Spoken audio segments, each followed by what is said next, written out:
I know what you're thinking. Clowns can make you laugh, but sometimes maybe you think they scare you. Well, they can at times if they're in a horror film, of course. Earlier this month, I recently watched a film that came to theaters this past, I believe was this past spring, called Clown in a Cornfield, which is now streaming on Shudder. But is this recent horror flick working enough to scare you enough than to make you laugh? Or is this one completely corny enough to make you feel like a clown?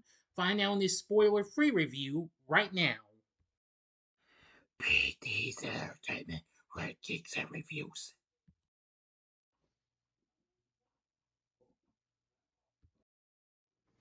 So, greetings, my fellow YouTubers, and welcome to Big D's Entertainment Rankings and Reviews. I, of course, am the Big D, and this time around I bring to you a spoiler free review of the 2025 slasher flick Clown in a Cornfield, written by Cara Blanchard and Eli Craig, who directed this film. The film was released by RLJ Films along with Shudder, produced along with Ray Films and Temple Hill Entertainment. The film is based on Adam Caesar's 2020 novel of the same name, starring Katie Douglas, Aaron Abrams, Carson MacCormac, Kevin Durand, and Will Sasso. It made its premiere at the South by Southwest Festival earlier this March and then soon got released in theaters this past May and got mixed reviews. In 1991, a group of teenagers in Kettle Springs, Missouri, party near the town's old Bay Pen corn syrup factory. Two teens sneak off into the nearby cornfield and are killed by Bay Pen's mascot, Friendo the Clown. In the present, Quinn Maybrook relocates to Kettle Springs, where her father, Glenn, has taken a new job as the town's doctor. The Maybrooks' relationship is strained following the death of Quinn's mother, Samantha. Quinn befriends Cole, the son of Kettle Springs Mayor Arthur Hill, and his friends, Janet, Matt, Ryan, and Tucker. Cole also explains to Quinn the story of the burned down Bay Pen factory, which the town blames on the group. While she overviews a horror parody video featuring Friendo, Quinn spots a second mysterious Friendo in the background. Meanwhile, Tucker is stalked outside his home by another Friendo who secretly breaks in and kills him. And at the town's 100th Founders Day Festival, Matt accidentally causes a Friendo float to become fully engulfed, ruining the festivities. George Dunn, the sheriff of Cal Springs, accuses Quinn and her friends of sabotage and holds them in jail while Matt is decapitated by Friendo in the garage. Yeah. Apparently, that just takes a turn for the worse. That's only one kill I'll mention, but the rest, you'll have to see this movie. So I'm not. So now, of course, that's where I'm going to stop. If you want to find out what happens afterwards, then you must watch the movie. Now, for my thoughts on Clown at Cornfield, I'm going to say this was a fairly okay film and what have you. A pretty good, maybe not pretty good, but okay, good. Anywho, this set a new opening record for IFC, of course, the parent company to Shudder, and that surpassed the opening weekend of Late Night with the Devil the previous year. The film opened with 3.7 million, just ahead of the 2.8 million Late Night with the Devil made the last year. The reviews were mixed though. Rotten Tomatoes has a score of 73%, saying the film doesn't reinvent the corn maze, but its clever insights, subversion of expectations, and solid foundation slashes its way to the top. Metacritic has a score of 55, and audiences polled by CinemaScore give it a C+, while 44% of those surveyed by Post-Tracks said they would definitely recommend it. Brian Tallarico on RogerEbert.com gave us 2.5 out of 4, saying, I found Craig's film much more interesting when it was just allowed to be chaotic instead of when it was explaining the chaos.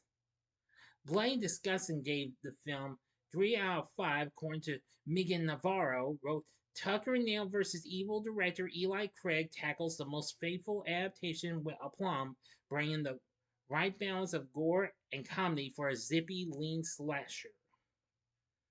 Well, that's pretty good and what have you. Like I said, I'm gonna make this short and what have you, so I'm not gonna talk any more about the reviews. So the reviews are mixed and what have you. I will say that I find the kills to be pretty good.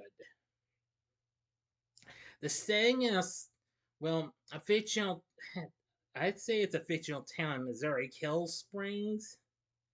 Yeah, I do think that was a pretty good setting.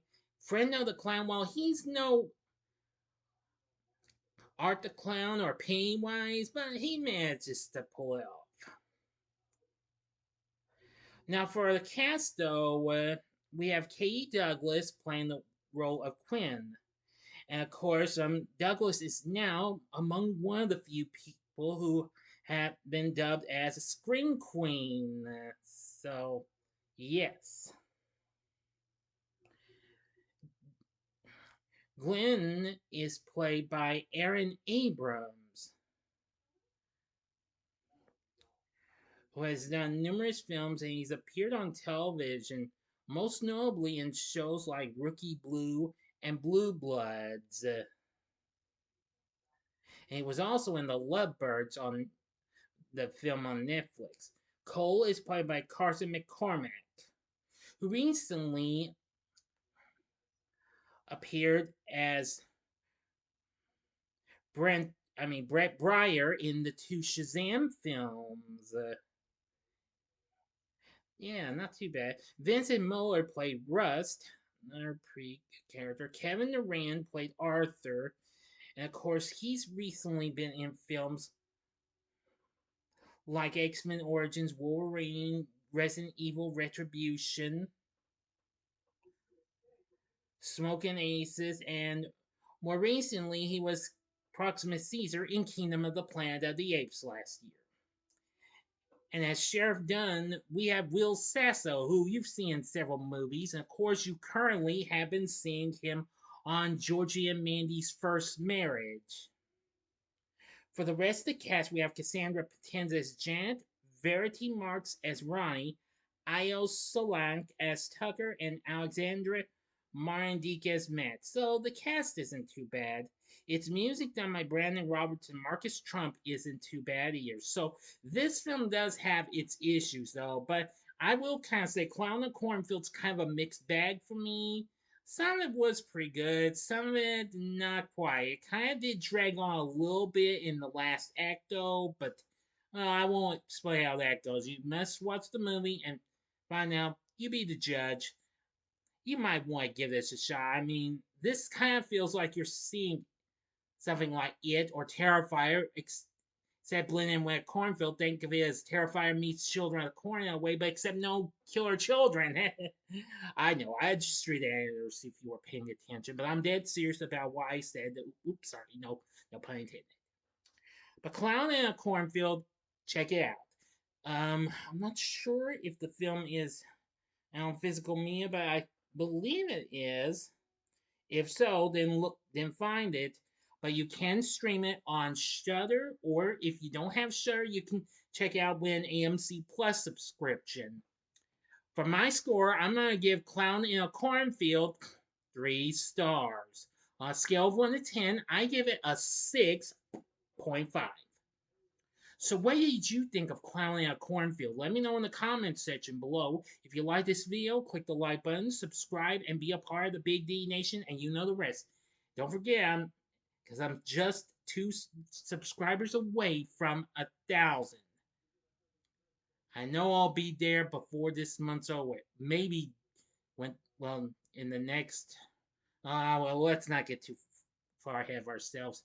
I'm not really trying to force y'all or encourage you. I'm sure my videos are reaching out to you all. Okay? Enough said.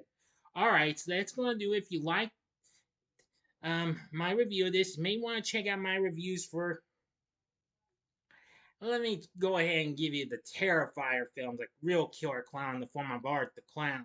In the upper left-hand corner is my review of the first film itself, Terrifier. The upper right-hand corner is my review of Terrifier 2.